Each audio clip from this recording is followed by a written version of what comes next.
बिहार में जमीन की खरीद फरोख्त से जुड़े विवाद लंबे समय से बड़ी समस्या बने हुए हैं। अधूरी जानकारी, गलत दस्तावेज और जमाबंदी से जुड़े भ्रम के कारण आम लोगों को वर्षों तक कानूनी लड़ाई लड़नी पड़ती है।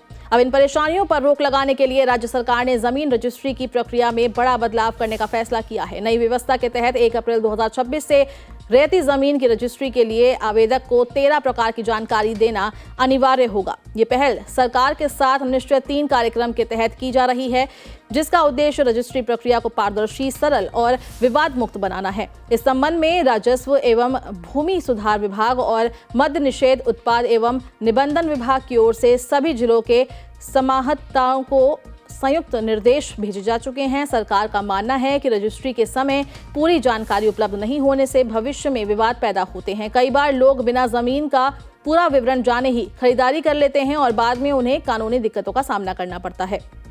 नई व्यवस्था में खरीदारों को पहले से ही जमीन की पूरी स्थिति की जानकारी मिल सकेगी। अब जमीन रजिस्ट्री के लिए सबसे पहले आवेदक को ई निबंधन पोर्टल पर अपना अकाउंट बनाना होगा। लॉगिन करने के बाद उसे संबंधित जमीन से जुड़ी सभी जरूरी जानकारी भरनी होगी। इसमें निबंधन कार्यालय का नाम, अंचल मौजा, थाना खाता संख्या, खेसरा नंबर, जमीन का रकबा, चौहद्दी, जमाबंदी धारक का नाम, खरीदार और विक्रेता का विवरण और भूमि का प्रकार शामिल होगा। इन सभी सूचनाओं के दर्ज होने के बाद ही आवेदन आगे बढ़ाया जाएगा। नई प्रणाली में एक और महत्वपूर्ण सुविधा दी गई है। आवेदक चाहे तो जमीन से जुड़ी अद्यतन सरकारी जानकारी प्राप्त करने का विकल्प भी चुन सकते हैं। ऐसा करने पर आवेदन संबंधित अंचल अधिकारी के पास जांच के लिए चला जाएगा। इसकी सूचना आवेदक और SMS के माध्यम से मिलेगी। अधिकारी अपलोड की गई जानकारी की जांच करेंगे और 10 दिनों के अंदर सही स्थिति से अवगत कराएंगे। अगर निर्धारित समय में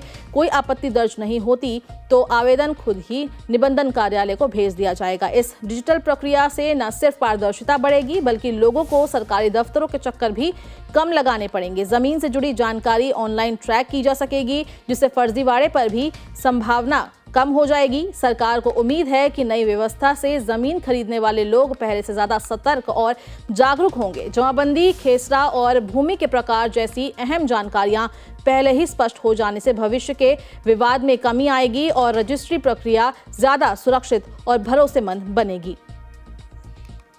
और इसी के साथ इस बुलेटिन में बस इतना ही। देश और दुनिया के तमाम अपडेट्स के लिए देखते रहिए दैनिक जागरण।